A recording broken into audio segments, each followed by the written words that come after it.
Hello, people of the world, and welcome to my second video on harmonic relativity.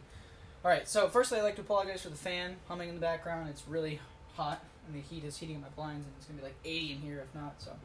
Alright, so we're going to talk about a lot of subjects. I'm not sure if they're all going to be able to fit into one video, but I'm just going to go ahead and tell you what we're going to talk about.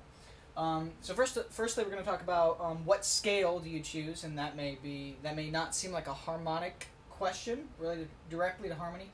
But I was asked about this in a previous, in my last harmonic relativity video, when I wrote my spacey, sweeping, alien, 8-bar little orchestral thingy. Someone asked, well, how did you choose which scale to use when you switched to new chords? You know, do you just use like the major scale of every chord that you choose, or do you use a particular mode and whatnot? It was a very good question, and we're going to talk about that. Next thing is contrapuntal harmony. So, in case you didn't know, counterpoint is the art of weaving multiple melodic lines together. And when you have multiple melodic lines together, harmony is sort of an afterthought. I mean, you want to think about harmony as you're writing, but you create these melodies and you get them to work together, and the harmony that results from that is just whatever it is. So how do you write counterpoint in a way that expresses emotionally what you want more effectively without sacrificing the rules of counterpoint? So we'll be talking about that. Also, we're going to talk about harmonizing an existing melody. So instead of starting with a chord progression made of CRs, we'll talk about taking an existing theme. We'll do this with several different themes and finding the right harmonies to go with it. And not only the right vanilla harmony, so to speak, like the natural primary main state of the theme, but also developments of the theme. For example, if we were writing, heroic theme for a movie, and it's the main character's theme, and it's, very swashbuckling and uplifting harmonically. If he is in a very tragic, suspenseful situation, we may want to adjust the harmony underneath that melody so that it sounds more tragic and suspenseful, but so in a way that still works with the notes of the melody without changing the structural integrity of the tune that we're given. So we'll be talking about that. And I'm probably going to make different videos for all of these topics. So modulation, also we're going to be talking about the art of modulation, the difference between technical modulation and dramatic modulation. Technical modulation is when you have, like say you're writing an overture and you have this piece in this key and you have this piece in this key, and you want to figure out a way to get from this key to this key. So you have the two keys already in mind, you just want to figure out a way to make it work harmonically in a way that seems seamless. Or let's say you're writing the music for a play, and you want a key change to give a dramatic lift to the song, but it's very important that you choose a new key that fits well with the range of the singer. So, for example, most singers cannot sing the melody of a song in more than 4 different keys. They're kind of stuck to a minor third, because most good melodies exploit the full range of the human voice, which is about an octave and maybe a fourth for a really good, for a good singer, effective dramatic range.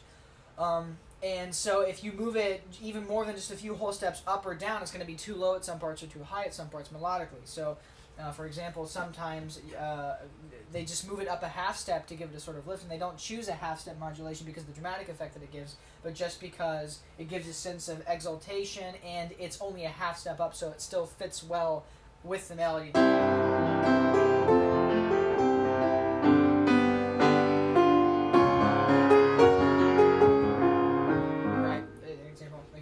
Apologize for this terrible G. So modulation, all the different types of modulation that exists. We're also going to be talking about jazz, which is actually what we're going to be talking about today. We're going to be talking about the 2-5-1 chord progression, as well as jazz extensions, and taking that basic framework and building on it to create a nice, complex, jazzy chord progression with depth that isn't just, the typical things that people do. When they say, oh, I can play jazz, and they don't really mean they can play jazz. They can just play some blues stuff, or, simple 2-5-1 chord progressions. We're going to try to get a little bit beyond that. Then we're going to be talking about sequence chord progressions, which are very useful for multiple purposes. Number one, they allow you to develop a theme and get it stuck in their head. So we've talked about the circle of fifths progression, so you can take a melodic idea, right, and then you can continue the idea. Take an idea and sort of repeat it over at different intervals of the scale.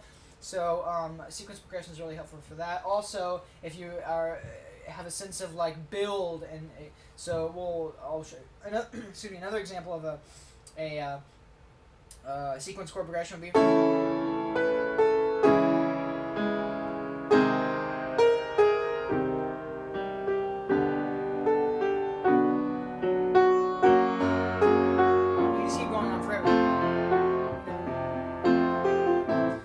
So that's the important thing about sequence chord progressions. They allow you to basically move forever and ever. It's just like an endless wheel that turns, and they're very helpful because you can change contrapuntal things and melodic things and orchestral things building, but the harmonic progression just kind of stays the same, and it's very effective for creating a sense of build in a piece of music. So yeah, and then the last and final thing we're going to talk about, which is going to be a really short video, just talking about the dominant. So how effective the dominant is for modulating, as well as how effective, I mean, Beethoven pretty much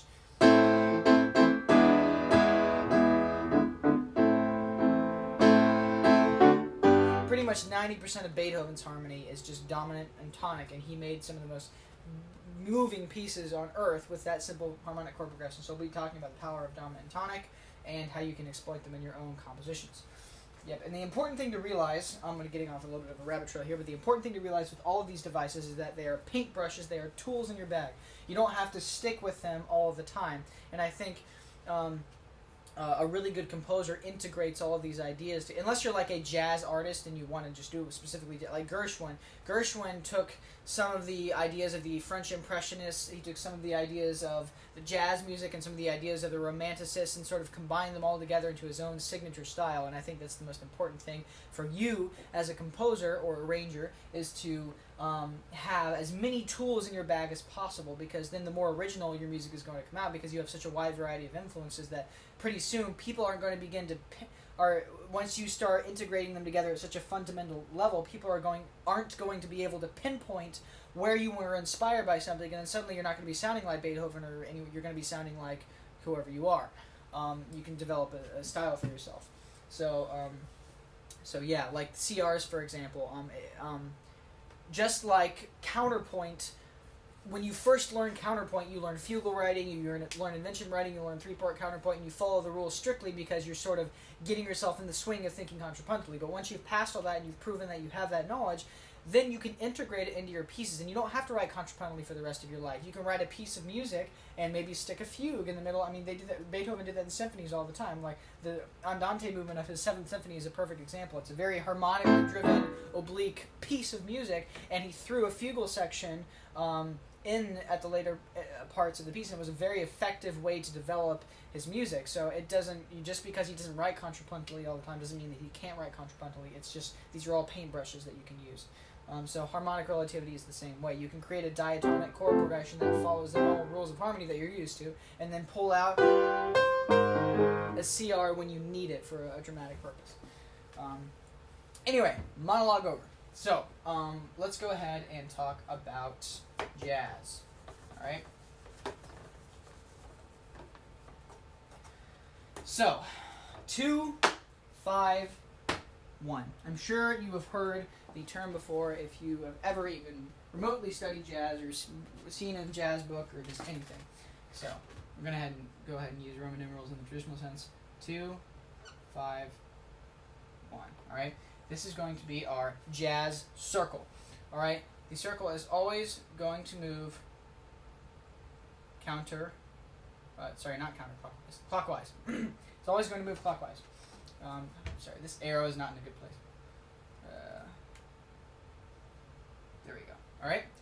So, with harmonic relativity, you might remember that chords are not only analyzed and chosen because of their relationship to the previous chord, but also because of their relationship to a new chord. So the key to being an effective jazz harmonizer using 2-5-1 is realizing that you can turn any one of these into any one of the others. In other words, we can go 2, 5, 1, and then you can make 1 the 5 of something else, and then go to 1, and then make that 1 the 5, and then make the 5 the 2, and then go to 5, 1. etc., etc. Now, I'm going to give you plenty of examples, so if that's a little bit sketchy, doesn't quite make sense, we'll get to it. Okay, so remember the circle of 2, 5, 1. And just in case you haven't done Roman numeral analysis, 2, 5, 1 is just taking the 2 chord, the 5 chord, and the 1 chord of a major Ionian scale, just the normal major scale. So we're choosing chords diatonically. So in the key of C major, 2 is going to be D. You automatically build a D minor chord off of it because of the way the scale is constructed. And then 5 is going to be in the key of C major, G. And then 1 is, of course, C. And then you can add extensions, so you can make it like a D minor 9. And you can make it like a G7 with 6. And then C9. Right? But right, I'm sure you've heard the sound of the 2-5-1 progression in many contexts before. So, let's go ahead and create a 2-5-1 progression. Let's start off in C major just to make it easy, and then we'll get a fly flying around, and then we will go with other keys to cement the knowledge in your head. All right, so we'll start off with C. You can start. This important thing to realize is you can start with 2, 5, or 1. It's a circle. It doesn't really matter where you start.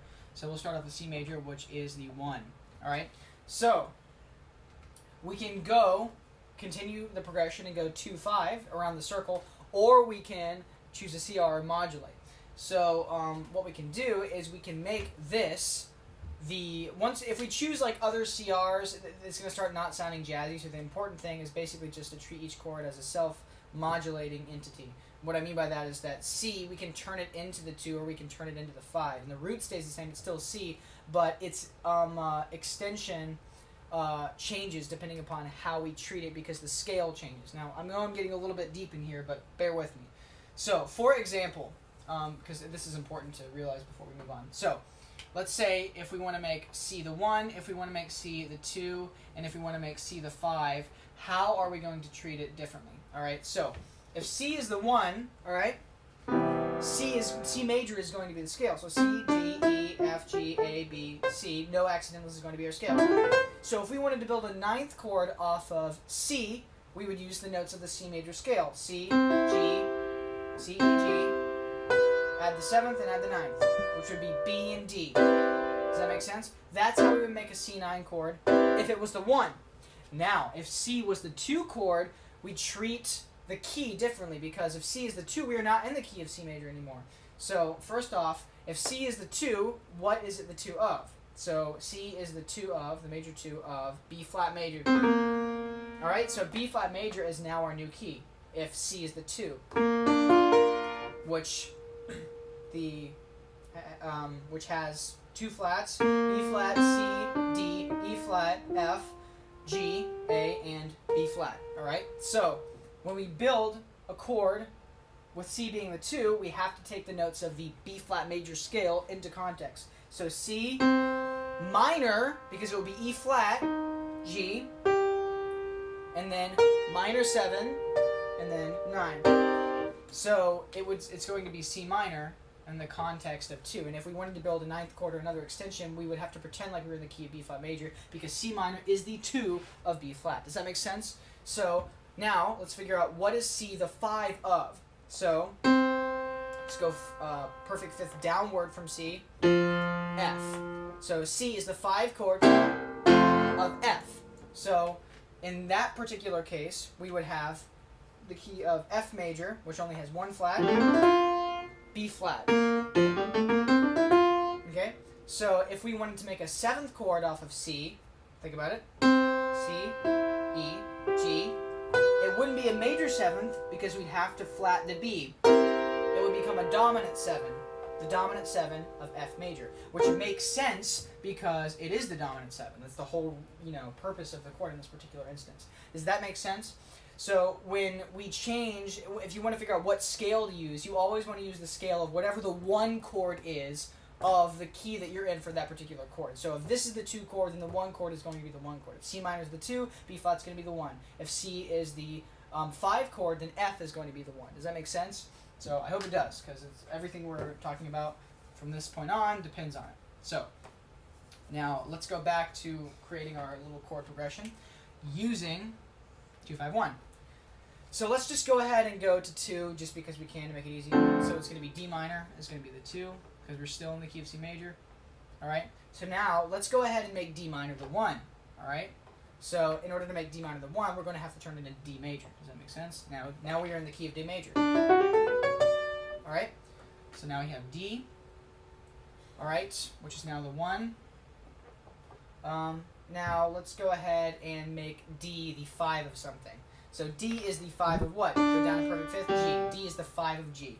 So we'll make another D chord, make it the 5, and you might say, well, how is it treated any differently? They both look like the same D. Well, in jazz, you almost always use extensions on the chord. So if these chords had extensions, the first D would be a D major 7, and the second D would be a D7. Does that make sense? So we're going to add the extensions on the chord when we're done. I'm just simplifying it. Alright, and we'll make D the 5 of G. We'll go ahead and just go to G major 7. G major 7. We'll add the extensions on later. So now G, which is 1. So now let's make G the 2. Alright, so remember the 2 is always going to be minor, so we're just going to make it G minor. And G minor is the 2 of what? We always just go down to major 2nd, F major. Alright, so we are in the key of F major.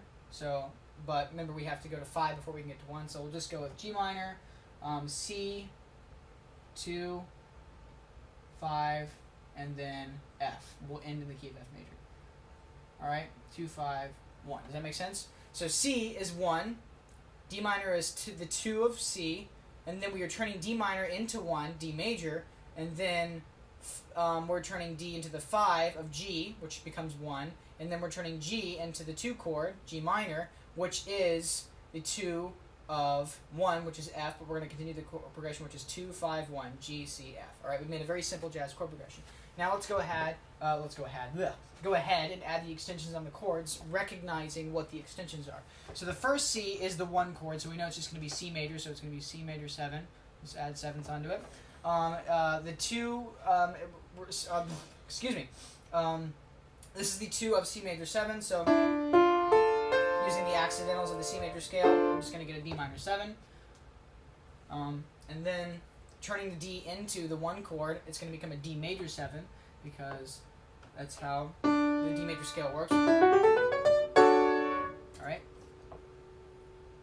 D major 7. Alright. And then D, as the 5 chord of G major. G major is going to be the scale that we're going to use because D is functioning as the 5 chord of G major in this case. So using the scale of G major, unlike D major, the C is flat. So the only sharp we have in G major is F sharp. Okay, so it's just going to be a D normal 7. All right, and then G, since it's the 1 chord, is just going to be a major 7. All right, since the 2 chords, it's going to be minor 7. I mean, it's pretty straightforward from here. And then 5 is going to be a dominant 7, right? Because in the key of F major, the B is going to be flat. So dominant 7 of F, F major 7. All right, so now we've created a 2-5-1 jazz chord progression that exploits 2-5-1 in various ways. Where did the lid go? My goodness! Here it is. I found it. Eureka! So, I'll play this contextually. I'll play up here because it's a stupid G.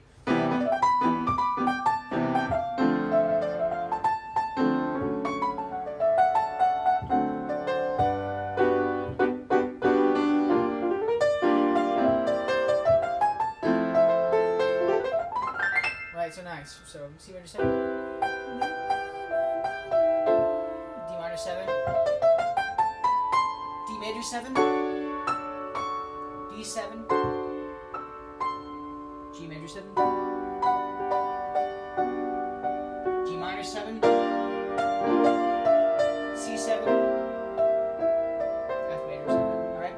So do you see how it sounds jazzy? Because we have little 2-5-1s stuck in all over here. And that's really what, excluding like fusion, beat bop, and the later developments of jazz, the jazz came from the roots of 2-5-1. That's how traditional basic jazz is to be thought of. Okay, just 2-5-1. So I'm going to talk about a couple of we'll create one more chord progression using just 2-5-1, and then we'll add more elaborate extensions on the chords, as well as choose a couple of extraneous CRs that don't use 2-5-1, but that jazzers use, like planing and things that we were talking about. So we'll go ahead and create another chord progression. All right, so let's choose a difficult key just for the sake of getting our mind in the swing of working properly. So we'll just go ahead and go with F sharp major because F sharp major is fun. Now I'm going to go ahead and add the extensions on just to help you make sense of things. So F sharp, we'll go ahead and make it the one chord, F sharp major 7. All right, so we'll just right off the bat turn this one chord into the 2 chord. All right, so using the same root, F, the 2 chord is always going to be minor. And that's another thing that can help you out, is that a little tip for you. The 1 chord is always going to be a major 7, the 2 chord is always going to be a minor 7, and the 5 chord is always going to be a dominant 7, alright? So just, if you're going traditional jazz and you're not adding any other crazy extensions, that's what the formula is going to be. Alright, now, and we'll go ahead and have fun actually here and make, it's going to be F sharp minor 7. F sharp minor 7, so we'll make it the 2. We'll go ahead and go to the 5. So 2 is the 2 of what? So F sharp is the 2 of E minor, alright? Sorry, E major, excuse me. So what is the 5 of E major? B, alright? So our next chord is going to be B. Let's go to 2, 5, B, and we're just going to make it a B dominant 7 because it's the 5. But we'll trick people's ears here, and instead of going, going to E major where we want to go, let's turn it into a B minor 7 and make it the 2. So B minor 7. All right. And then we'll go ahead and go to the 5. So if B minor is the 2, what is the 1? A. All right. So what's the 5 of A? E. All right. So we're going to go ahead and go to E7 here, which is the 5, and then we'll fulfill everyone's hopes and dreams and just go to the 1, which is going to be A major 7. All right. And you can loop chord progressions, and that gives a nice kind of feel because, like in this case, A major 7 going to F sharp major 7 has a really interesting, unique, almost sort of fusion-y sound to it. So repeating the chord progression adds another dimension to it as well. So we'll go ahead and play it. F sharp major 7. F sharp minor 7. B7.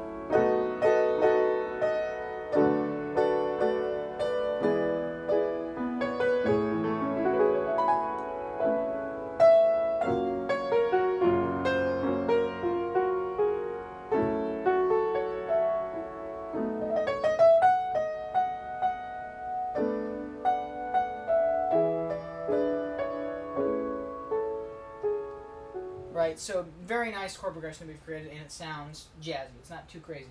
So this is how you can exploit some of the concepts of harmonic relativity using the 2-5-1 system.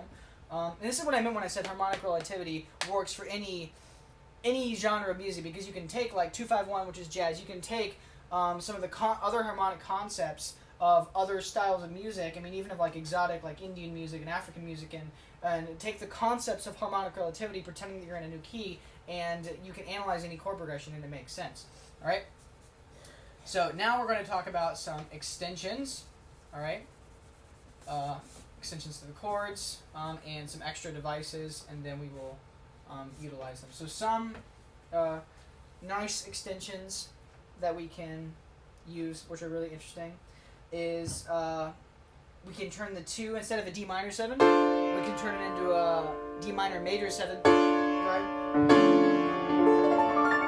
Which a lot of jazz chord progressions end like that. Right,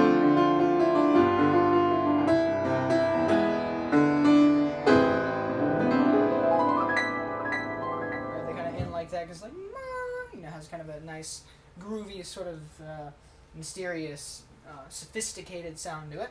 So yeah, so that's the first one. We can turn the 2. We can turn the 2 minor 7 into the 2 minor major 7. Well, actually, we really don't have to put minor. We can just do 2 major 7 because the Roman numeral lowercase implies minor anyway. All right, so that's one of the first things we can do. Another thing that we can do is for our major chord, we can use the Lydian fourth, resolving to the 5. So in the case of C major 7, it's going to be F sharp, which resolves to the 5th, G. All right, so in our 1 chord, we have a 1. Instead of 1 major 7, we just have a 1. We'll just say Lydian suspension because there's not really another name. Lydian suspension, which goes to 1 major 7. And the other one that I like that we have is the same thing as this, but with the dominant 7, which has a really interesting sound. So the dominant of C major is C. So you have the C sharp is the Lydian 4 of G, and then you can resolve to C major. So I really love the sound of that.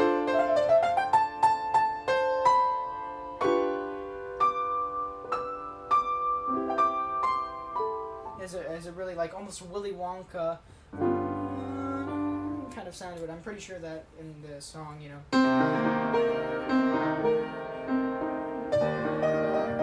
What is it called? Pure Imagination. I'm pretty sure they use that in Pure Imagination. Lily Boulanger also uses it in her Nocturne for violin and piano. I would recommend looking that up.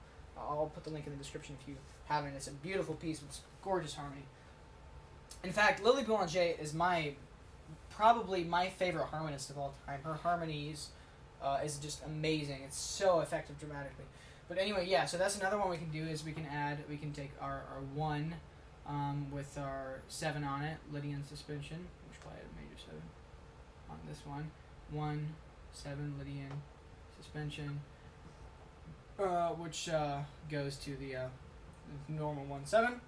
Alright, so those are just a couple that we can use. And taking our existing 2-5-1 chord progressions, we can add those to the mix. Another thing that we can use is we can move chromatically using planing. If you do, there are only a few that are used really commonly in jazz. One is the major 7th. Right, because they're just it sounds very jazzy. It's an effective sound.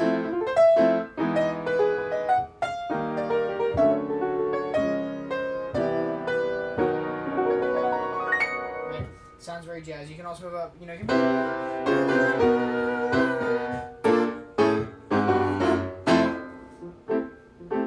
Right, they're effective for certain sections and kind of giving a textural effect, like a variation on the melodies, so to speak. You know, like you could take like.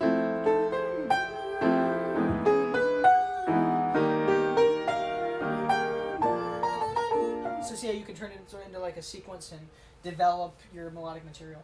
So we'll just say that major 7th, planing. Another one is add 6 planing, which sounds really nice. Add the old Sesame Street cartoons uses a lot. Add 6th planing. So taking add 6 chords, C add 6. Moving down to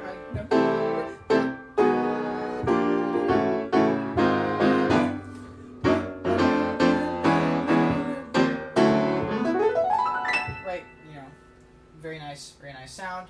Those are really the only 2 planing that I think sound jazzy. You can experiment with your own and try any other types of chords planing, but like for example, if you move down with like minor 7th, they sound really nice. But that's more of like a reggae sort of jazzy sound, but it's still useful, and you can again, anything planing with an extension on it is going to sound jazzy. But these are my 2 personal favorites. So okay, so now let's create another chord progression using 2-5-1, but also exploiting these devices intermittently throughout to give some depth to the chord progression. And I think we'll wrap up this video. All right, so let's go ahead and start in the key of F major, just because we can. All right, so F major 7th. All right, which is the 1. So I'm not going to go ahead and write the Roman numerals up on top because I think you get it at this point. So F major 7, let's go ahead and make the F major 7 a 2 of another progression. So I'll just go ahead and write it to be helpful. So I'll make it 2, So now F minor 7 is the 2, but what is it the 2 of? Before we move on, though, let's go ahead and do this 2 substitution that we have over here. We'll make the F minor 7 an F minor major 7 because it has a nice little interesting sound to it. F minor major 7, and then we will go ahead and go to, you know what, we'll be really creative and interesting here, and we'll make this F actually the 5 as well. So we'll make it F7, which is the 5 of, which is that is gonna be nice because the bass is gonna stay on this root, and we'll have all these, it feels like the harmony is moving underneath this firm framework. So sometimes it's interesting. So yeah, we'll make F7 is the 5 of B flat, all right, major 7, and we'll just go all out here, and we'll use this Lydian suspension. So B flat, major 7, Lydian suspension. I haven't found a way to write the Lydian suspension. You can write it sharp 4, but that treats it as an extension, and we're treating it as a suspension. So I don't think there's a more efficient way of writing that. But yeah, so Lydian suspension, which resolves to B flat major 7. This is the 1. And then we'll go ahead and make B flat major 7 the 2 chord. So we'll start over down here, make it B flat minor 7, which is now the 2. All right. And we'll go ahead and go to the 5. So if B flat minor 7 is the 2, what is the 1 going to be of B flat? It's going to be A flat major. So what is the 5 of A flat? It's going to be E flat. Hey, sorry about that. Batteries on my camera died. Anyway, got a little bit further. There's some missing footage, but I'll just go ahead and tell you what we did. So anyway, as we were saying, E flat 7 is the 5 of A flat major. So we went 2, 5, 1. And for the E flat 7, we used the Lydian. We went ahead and used the Lydian suspension. So in E flat 7, it'd be right, and then A flat major 7, right, and then we used the planing technique and went up chromatically to A major 7, right, major 7th planing, and then we turned the A major 7 into an A add 6, and then went back down to A flat add 6. All right, so we created this nice little progression using the 2-5-1. In multiple places in different ways with harmonic relativity, and we went ahead and used some of the extra suspension. So let's go ahead and see if I can play something. So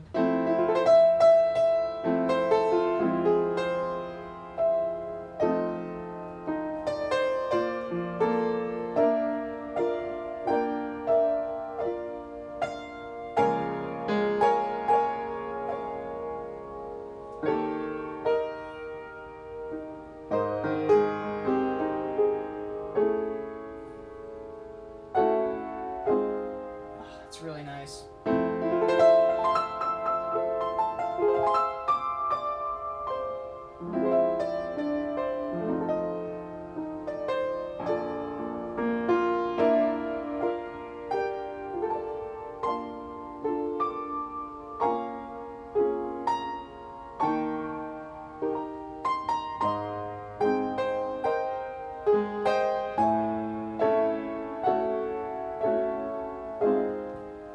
See, so it still sounds jazzy. We still have 2-5-1 all over the place, but we've added some depth to it with some of these ideas.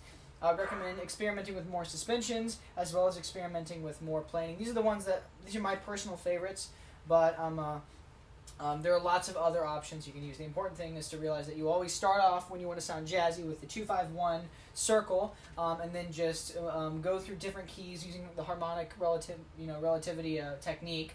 However you want to create a chord progression, and then you can take that and add extensions and suspensions on it to make it more interesting jazzy, and the more interesting you can make it sound using these techniques. So anyway, I hope that was useful to you.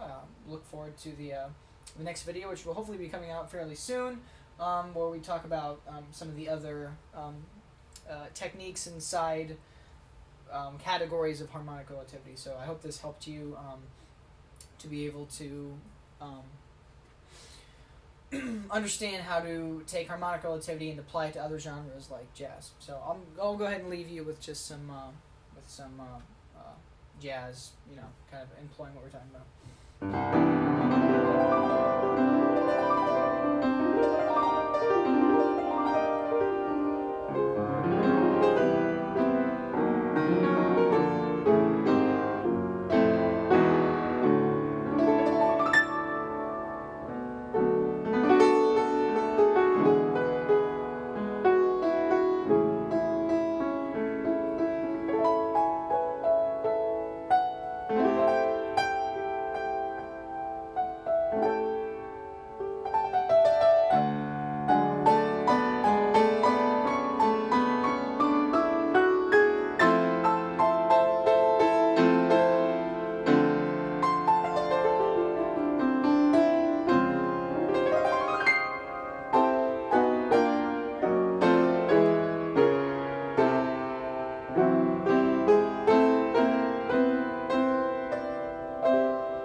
See you next time.